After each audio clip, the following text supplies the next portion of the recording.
Welcome to Learning Thursdays. My name is Crystal Hewitt-Gill with the OASAS Learning and Development Unit and your host for today's presentation. Today's presentation is part of our Year of Cultural Competency series and is titled, What's Behind Bias? To Putting Our Bias Behind Us. And our presenter today is Dean Hale, an adjunct professor at Ulster and Dutchess County Community College.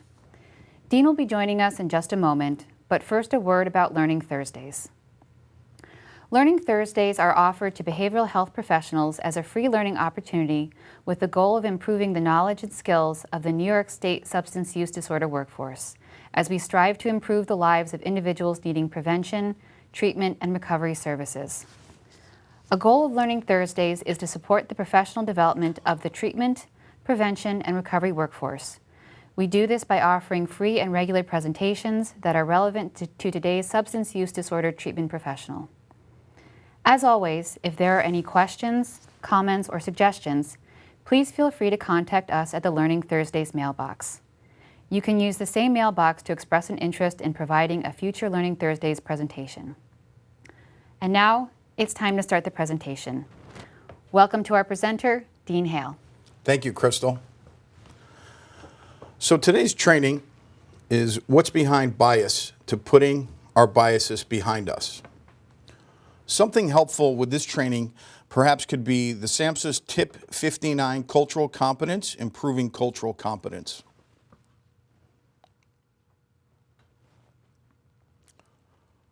So one of the goals today, hopefully that we have with this training, is to take a look at what you look at and to kind of see what you see when you see someone. Sounds a little complicated, but going to break it down. It's not that complicated. So kind of an overview and key cultural differences. Different cultures have different concepts of self, gender roles, language, dress, a sense of spirituality, trust, so on and so forth. So the goals of today's training is this webinar will help you identify common biases that can interfere with the delivery of effective counseling and hinder the helping relationship with client and counselor. Everyone has biases. Some are conscious, some are subconscious. They are developed through personal experiences, learned from others, for example, passed down through generations, and interactions with people from different cultures. And for this webinar, you'll need a sheet of paper and something to write with. Go ahead and pause the webinar to get that.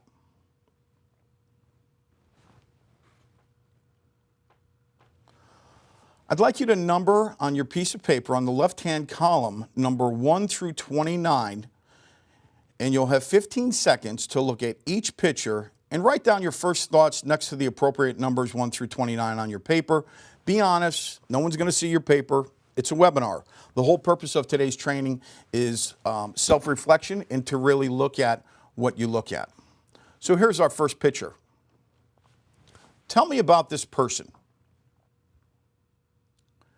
Take 10, 15 seconds, write down the first things that come to mind, maybe where this guy works, where he's going, what he does for a living, maybe his background, just the first things that come to mind.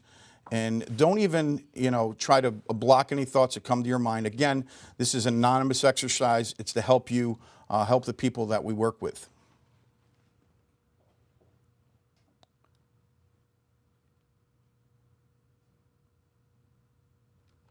Number 2, here's our second slide. Tell me about this person. What's this person do for a living? What kind of vehicle does this person drive? What's the first thing you think of when you see this picture? And again, I encourage you to be honest.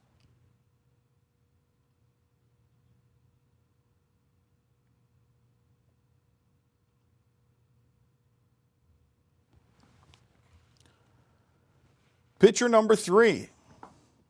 Tell me about this person.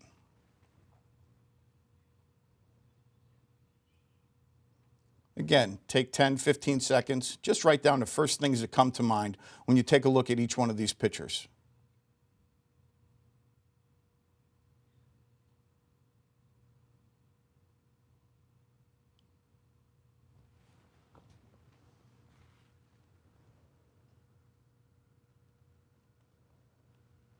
Tell me about the person who drives this car.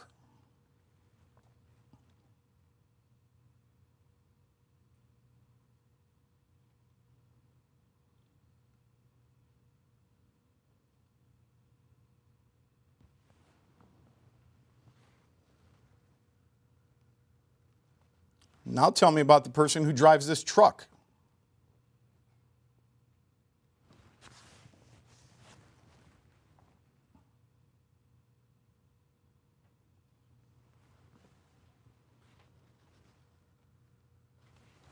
Tell me about these kids.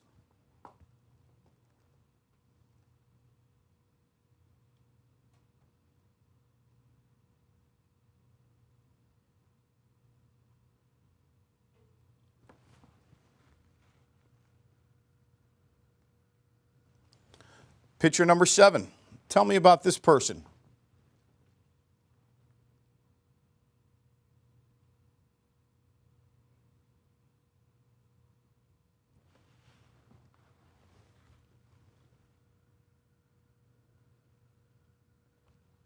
How about this guy?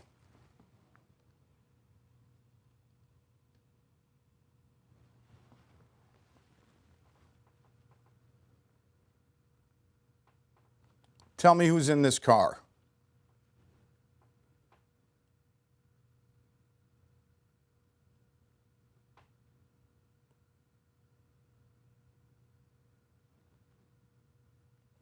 Who do you think's in this car?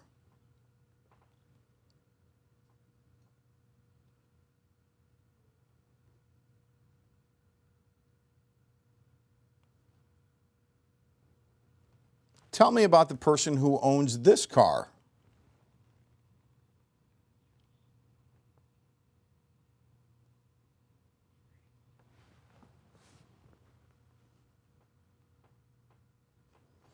What happened to this person? How did he end up here? What's the first thing you think of when you see this picture? Is it someone that's homeless? Is it someone that has a substance use disorder? Is it someone that just sat down while they're waiting for the bus? Is it someone that's begging for money because they're out of work?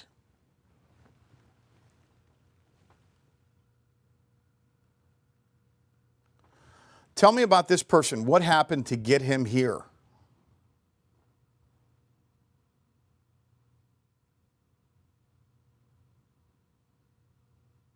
And would it make a difference if he was dressed in different clothes? Was he born this way? Was he in an automobile accident? What's the first thing you think of when you see this picture? And ask yourself why.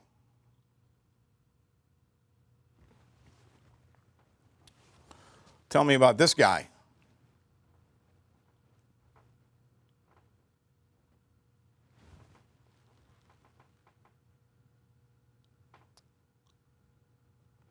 What's the first thing you think about when you see this picture?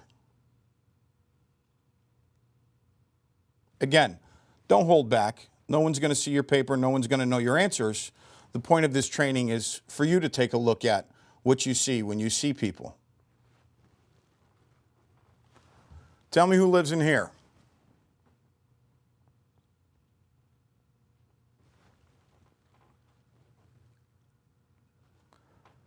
Now, who owns this store?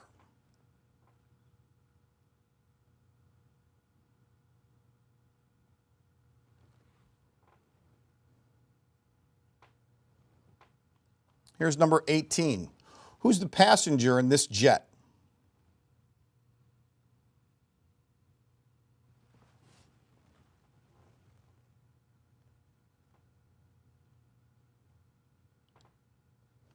Tell me about who drives this car.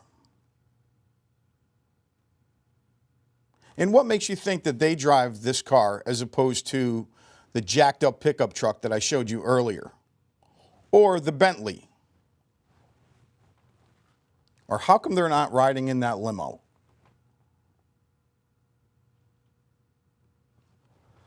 Tell me about who drives this van. Is it a soccer mom?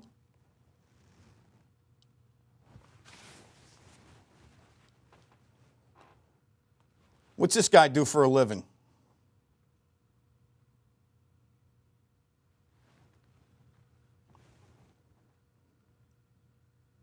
And you think there's a chance that this guy lives here? Or who does live there?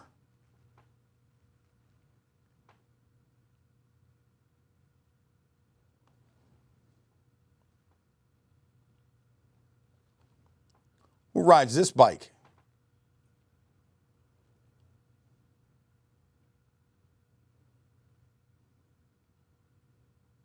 Not even seeing who rides this bike, you can picture who you think rides this bike. That's what we're talking about today. Tell me about who drives this.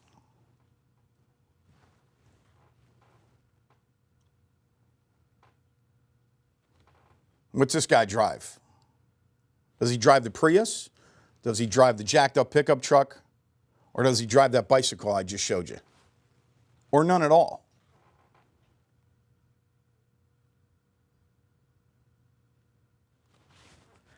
How are her grades in school? And why do you think she has those grades?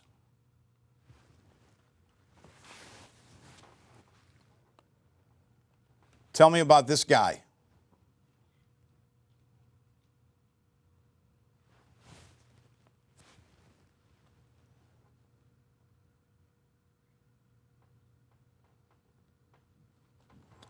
Where do you think he works?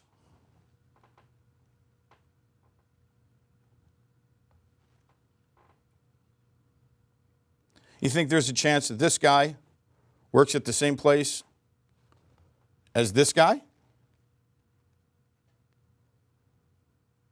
Or what makes you think one thing about one guy and not about the other?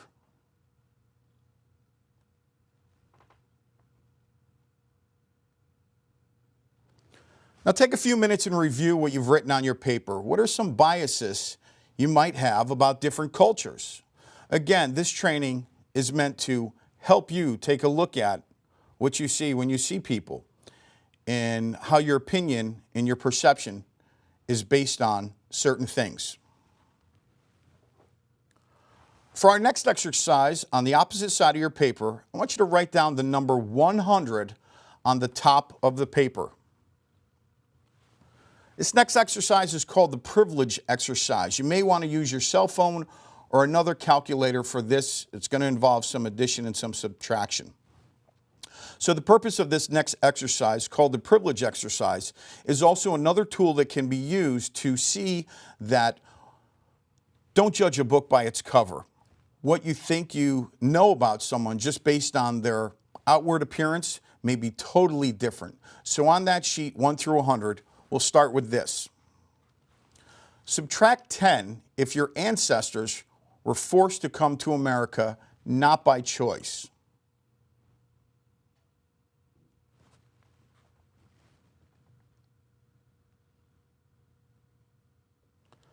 Add 10 if your primary ethnic identity is American.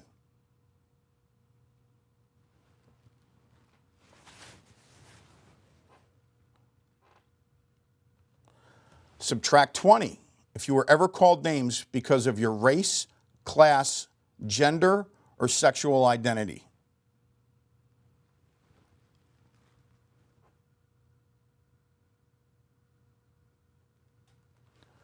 Add 10 if any of your ancestors had servants of color.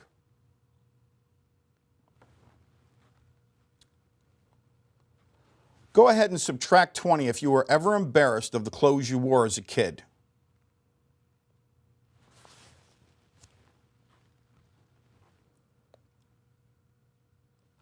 Now subtract 10 if you've been on public assistance.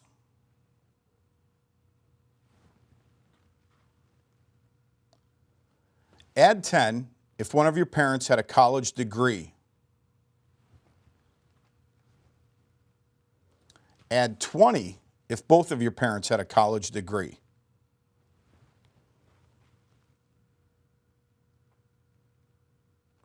Subtract 10 if there was drug dealing in your neighborhood as a kid growing up.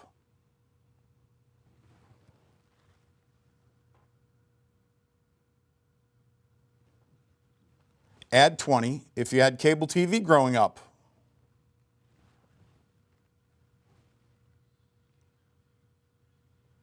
Subtract 10 if one of your parents was ever unemployed when you grew up.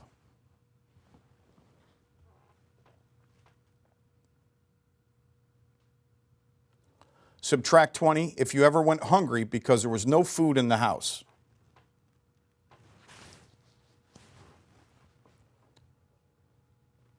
Add 20 if you went to a private school.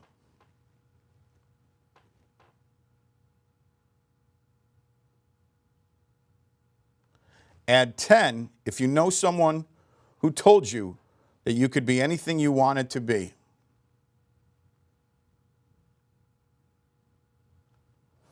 Add 20 if your parents owned the house you grew up in.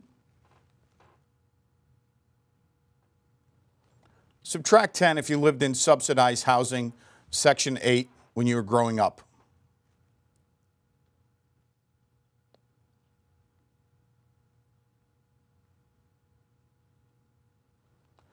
Add 20 if you ever got a job because you knew somebody, or maybe your family knew somebody.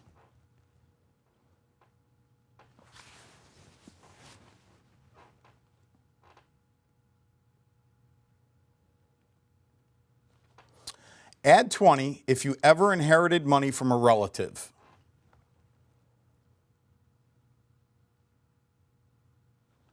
Subtract 10 if you feel you have ever been racially profiled.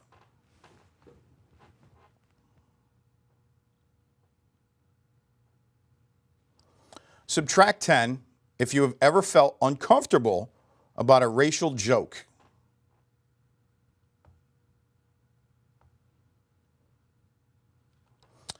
Subtract 20 if you feel you have been the victim of violence because of your race or sexual identity.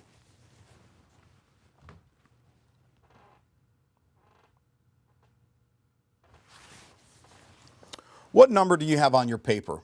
I've done this exercise in a group with 30 to 50 people, and the results have ranged from a score of 20 to 110 sometimes. So remember, you, me, clients, people in general are so much more than what is seen on the outside. Bias is basing your feelings or coming to some sort of preconceived conclusion based on someone's outsides. So again, this goes back to not judging a book by its cover. And I get it. It can be hard sometimes. Maybe someone's sexual preference or practices are different than yours. Or maybe they dress differently than you. Practice religion different than you. Maybe they've been incarcerated. Maybe they have piercings or tattoos. Throughout working in the field, however long you have or will, these things will definitely come up. Why are we talking about this today? Some projections. By 2050, Latino and Asian populations will double and the black population will grow by 71%. The United States will attract 1 million immigrants a year, most of Latino or Asian origin. By the year 2030, 1 in 4 U.S. residents will be Latino or Asian. So what is culture?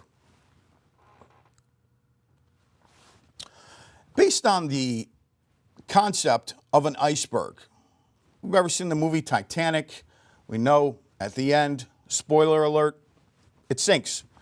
But it's not the tip of the iceberg that actually sunk the Titanic. See, the tip of the iceberg only accounts for 10 to 30% of the iceberg.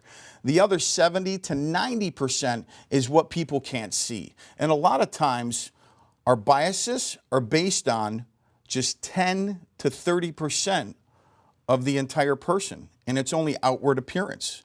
So the 10 to 30%, a lot of times, which gets in our way, is language, maybe just the way people dress, maybe the food that they eat or don't eat, maybe holidays and festivals that they do or don't celebrate. But underneath, there's so much more. Body language, self-concept, relation to authority, the core values someone has, beauty ideals, the sense of pride people have, someone's concept of justice, someone's sense of personal space, someone's sense of humor, gender roles. There's a whole bunch of things that come into play when we look at the cultural iceberg. So if all we see is the tip of iceberg, when we see people, we're totally disregarding an entire part of them as a whole. We can't treat 1/3 of our client and expect a successful outcome. When our biases get in the way, that's exactly what we're doing. So how do we put bias behind us? First part is self-knowledge. To reduce or eliminate our biases and become culturally competent, counselors should begin by exploring their own cultural heritage and identifying how it shapes their perceptions of normality, abnormality, and the counseling process. People's perceptions, yours, mine, clients, everyone, their perceptions are their reality. Cultural awareness. Counselors who are aware of their own cultural backgrounds are more likely to acknowledge and explore how culture affects their client-counselor relationship. And without cultural awareness, counselors may provide counseling through their own lens of bias that ignores or absolutely doesn't address obvious issues that specifically relate to race, ethnic heritage, and culture. Now, a lack of awareness can discount the importance of how counselors' cultural backgrounds, including your beliefs, values, and attitudes, influence the initial diagnostic impression of clients.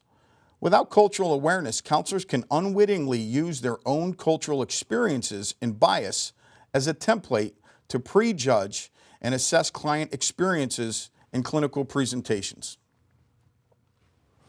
Stereotypes, prejudices, and history.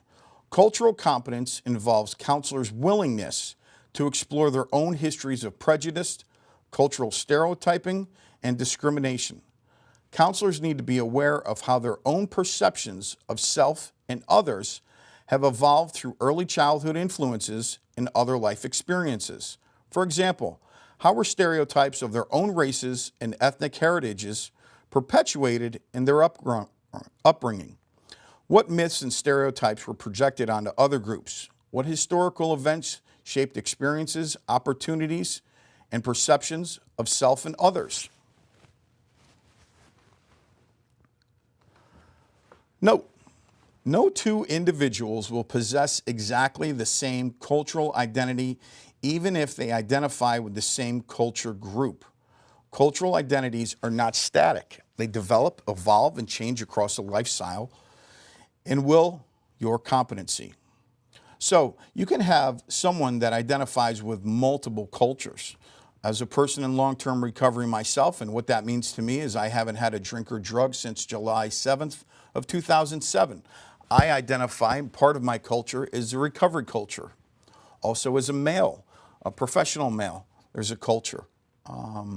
If someone is from a certain background, certain country, if someone's involved in something, I also work in the field of law enforcement. There's a culture amongst law enforcement.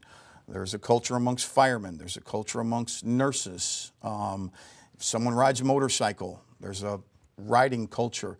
There's lots of different cultures that come into play, and just because one person identifies as part of the same culture as another person, it doesn't mean it's identical and can be treated the same way. Our bias, on the other hand, tells us one size fits all. You have a negative experience or interaction with a certain culture or population in the past. You may then view anyone you attach to that culture or population the same way. An example, someone gets on a plane, the person sitting next to you is of Middle Eastern descent. It must be a terrorist, of course. Of course not.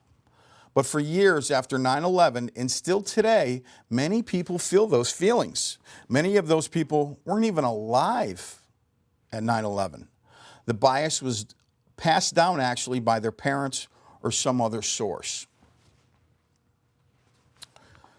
Fact, we all have biases about other cultures. Think about those 29 pictures that I showed you at the beginning of the webinar. There was a reason that I said, nobody's going to know your answers. And this is for you and not anyone else. This gives you an opportunity to kind of take a look at what you see when you see someone. And again, it's a result of our background, how we were brought up, where we were brought up. Someone that's brought up in a rural community will have a different experience growing up than, say, perhaps someone that grows up in an inner city. Someone that grows up in a school that has a larger minority population will have a different experience than someone that grows up perhaps as a minority in a school where they're the only minority in the school. So again, your biases, your experiences are all based on your perception and how you view the world. Our perception and biases are based on life experiences, pleasure versus pain. We associate that with something. Parental influence, huge influence on our perceptions and our attitudes and our beliefs about different cultures, and absolutely will come into play when we're working in the field. A peer group influence. Media influence, things that you see on TVs, things that you see in the news, music that you hear on the radio, things that you see in the movies. All of that has an influence on people's perception and has an influence also on a bias that people develop. Education versus socialization. Recognizing your own biases will improve every aspect of the treatment process. So too, it enhances effective communication between client and treatment provider, subsequently decreasing risks associated with misunderstanding the client presenting problems or the needs of the client. So again, it's so important that we treat each client patient-centered, individualized care, and building and maintaining rapport is so essential in taking a look at and acknowledging and doing something about our personal biases are only going to improve the counselor-client relationship and the helping relationship. And my experience has been working in the field for over 12 years, also being an adjunct professor at both Ulster and Dutchess Community Colleges. You can have all kinds of letters after your name, but if you can't interact and communicate effectively with people from different cultures, different populations that share or don't share the same beliefs as you, all you're going to have is a bunch of letters after your name and a real expensive student loan bill. Cultural competency is based on respect, validation, and openness towards someone whose religious, ethnic, racial, and cultural background is different from yours. So nobody's saying that you come and work in this field, you have to agree with everything that everyone you work with does. It doesn't necessarily mean that we condone some of the practices that the clients we work with engage in, but we respect them and we don't judge them for that. Respect is huge in this field. So some questions and quotes on cultural competence to consider now. We may have different religions, different languages, different colored skin, but we all belong to one human race.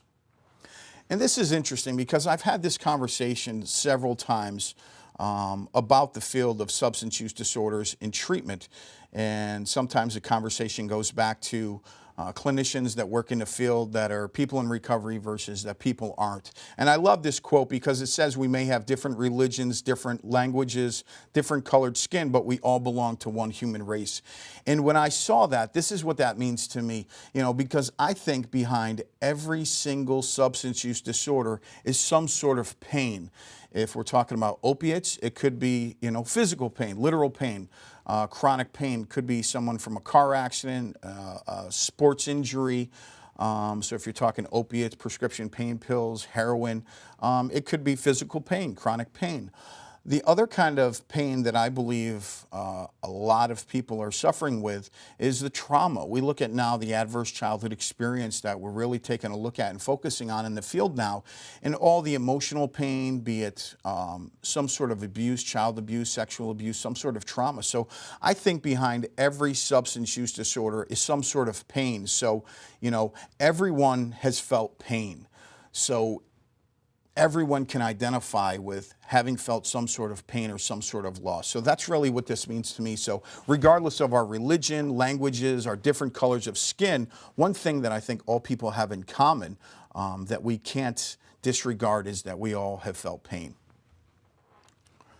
Difference is of the essence of humanity.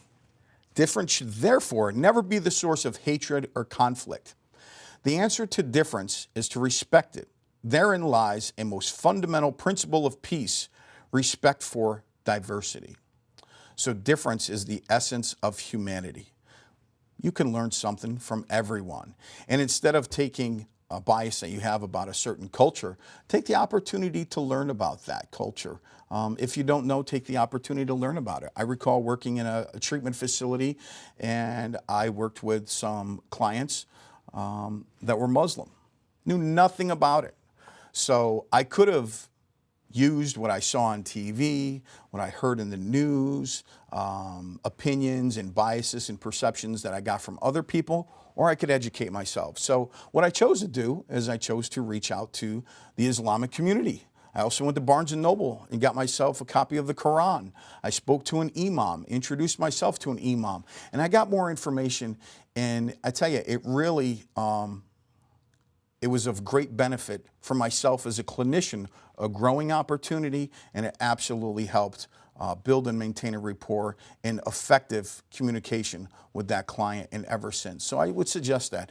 Don't wait until it's too late. You know, we don't want to allow our biases to show up after the fact. So that's something to take a look at.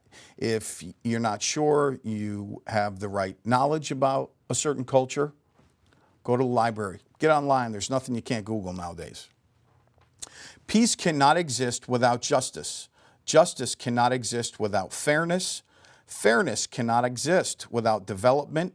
Development cannot exist without democracy. Democracy cannot exist without respect for the identity and worth of cultures and peoples.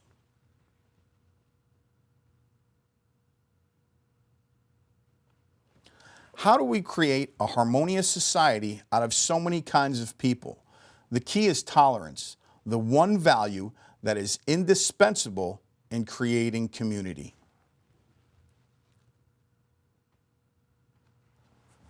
No culture can live if it attempts to be exclusive.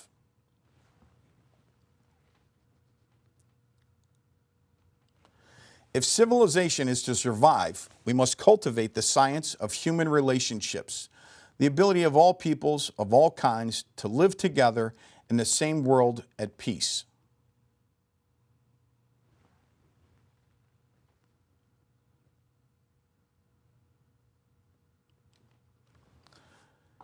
It is often easier to ignore culture than to deal with its complexity, but doing so is like driving down the highway and taking your hands off the steering wheel. Don't try that.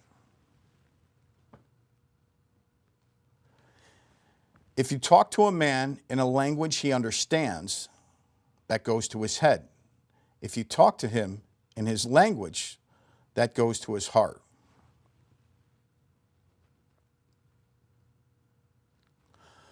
So how do we put bias behind us? What can we do? Well, we can make a conscious decision to establish friendships with people from other cultures. You can put yourself in situations where you'll meet people of other cultures, especially if you haven't had the experience of being a minority. Take a risk. You can ask people questions about their cultures, customs, and views. Don't assume anything. So again, the experts on any culture is people that identify with that culture. So if you have a question, ask. People are, your best resources when you work in this field. When you don't understand something about a certain culture, ask questions. Nobody knows everything, and my experience has been when you don't know something, ask, and people have a great deal of respect for that. Read about other people's cultures and histories. Again, you can get online, you can find anything online. Don't forget to care and show caring. Empathy is huge in this field, we know that. Listen to people tell their stories. This is how you can gather more information about their cultures. And notice differences in communication styles and values. Don't assume that the majority's way is the right way. And I always go back to the importance of culture, and it was once shared with me in particular with clients that perhaps in the past have been labeled or identified as, quote unquote, resistant, or have been labeled something and ultimately been administratively discharged from a program, which is always something that I struggle with, because I know there's two types of people that we can't help: dead people and people that aren't sitting in front of us. So how this relates to culture is, I heard the story of a client who would never make eye contact, and an inexperienced counselor may think that they're being deceitful, they're trying to hide something, they're not being honest, they're trying to pull the wool over your eyes. And I would just encourage people to think twice and say, well, maybe depending on the person's experience and their background, maybe they lived in a household where they were told to be seen and not heard. Maybe they come from a relationship that involved domestic violence, and eye contact would result in something negative. Or when we're talking cultural competence, maybe in their culture, eye contact is a sign of disrespect. So it's important to know even those type of things, because we can misunderstand something or assume something, and it can go in a very wrong direction very fast. So again, a particular client that was of Asian descent wasn't making eye contact with the clinician. The clinician therefore maybe thought, they weren't being honest, they were being deceitful, they were trying to hide something, and actually it was actually just the opposite. Eye contact is a sign of disrespect in that person's culture. So there's so many things that we need to be mindful of, and don't make assumptions when it comes to cultures. So what happens when bias is not recognized or addressed? Nothing good. Conflicts arise, and they can lead to discrimination, allegations, and grievances. We don't want this for our agencies, and we don't want this for ourselves as clinicians, and we certainly don't want clients to feel discriminated against. Low morale, productivity, tense working relationships. We've got a hard enough job. We don't need to make it any harder by not recognizing our own biases. Mishaps, terminations, resignations, retention issues. So retention issues are huge. Goes back to, again, I'm a firm believer that there's only two types of clients that we can't help: the clients that have succumbed and ultimately and unfortunately succumb to their substance use disorder, or clients that don't come back. So if a client constantly feels as though you're judging them, that they don't fit in, that you don't understand them, why would they come back? So retention issues also, when biases are not recognized and addressed, retention issues. Your clients aren't going to come back. Your agency's not going to retain clients. And again, it's very hard to help a client when they don't show up. Bullying or workplace violence. So the benefits of increased awareness, they're benefits for everyone. First and foremost, improved understanding of those you work with and around. It creates an environment that allows clients to reach their full potential, and that's what we want. We want people to have the best life that they can live, to be all that they can be. It provides multiple perspectives on problem solving. Another benefit of increased awareness is better performance, retention, perception of care, and outcomes. It increases client engagement, progress, and productivity. It improves rapport, and my experience again has been the one key instrumental component of a positive working relationship is having that good rapport with a client. It reduces complaints and grievances. And most importantly, it's the right thing to do. So 10 strategies for effective cross-cultural communication. Ask questions. As I said before, if you don't know something, ask. Also, if someone asks you something you don't know, don't pretend you know. Ask and tell them you'll get back to them. Building self-awareness is huge. Again, one of the first exercises that we did with the 29 slides, and I asked what was the first thing that you thought of when you saw these, is we want to do our best to avoid stereotyping. We want to respect differences. Not everybody's going to dress the way we dress. Not everybody's going to practice religion the way that we practice. Not everyone's going to have the same sexual practices that we do. Some of our clients will have piercings, tattoos, come from different cultures, celebrate different festivals and holidays, and have different belief systems. The key is to respect differences. Active listening, and this is basic motivational interviewing 101. Listen when people talk and, paraphrase, ask open-ended questions, elicit more information to get more information about someone's culture so you have a better understanding. Be honest. Be flexible. Think twice. So some helpful hints, things to avoid. Using statements based on stereotypes or other preconceived ideas generated from experiences with other clients from the same culture. Now, this may or may not become a challenge for you. You may be sitting behind your desk one day working with someone and you say, man, this guy really reminds me of Joe. The whole kind of concept of walks like a duck, quacks like a duck, it must be a duck. Well, just because you have one experience with a client from a particular culture doesn't mean that a second client from that same culture, you can base your experience on the second client with the first one. It's not fair. Again, remember individualized care, patient-centered care. Using gestures without understanding their meaning and appropriate context within the given culture. Be careful. If you don't know what something means, don't do it.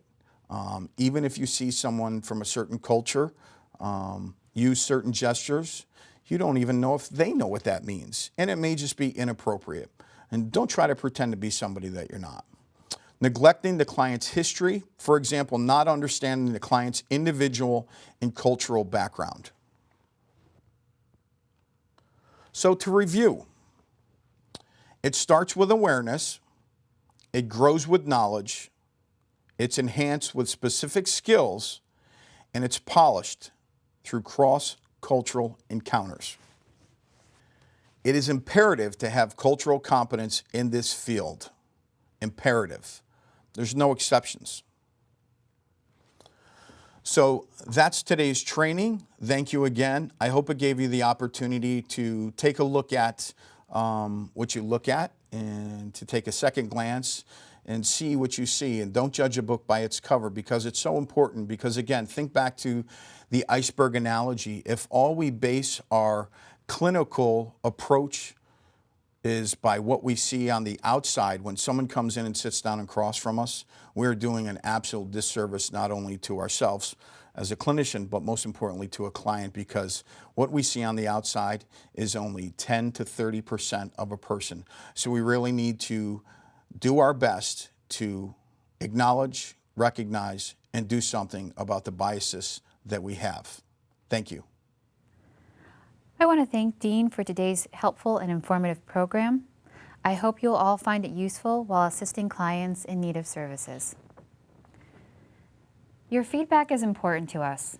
It helps us to know if we are meeting your educational goals and expectations.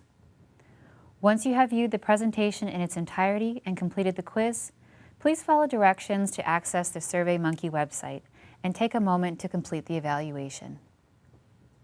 Once again, thank you for joining us, and keep up the good work.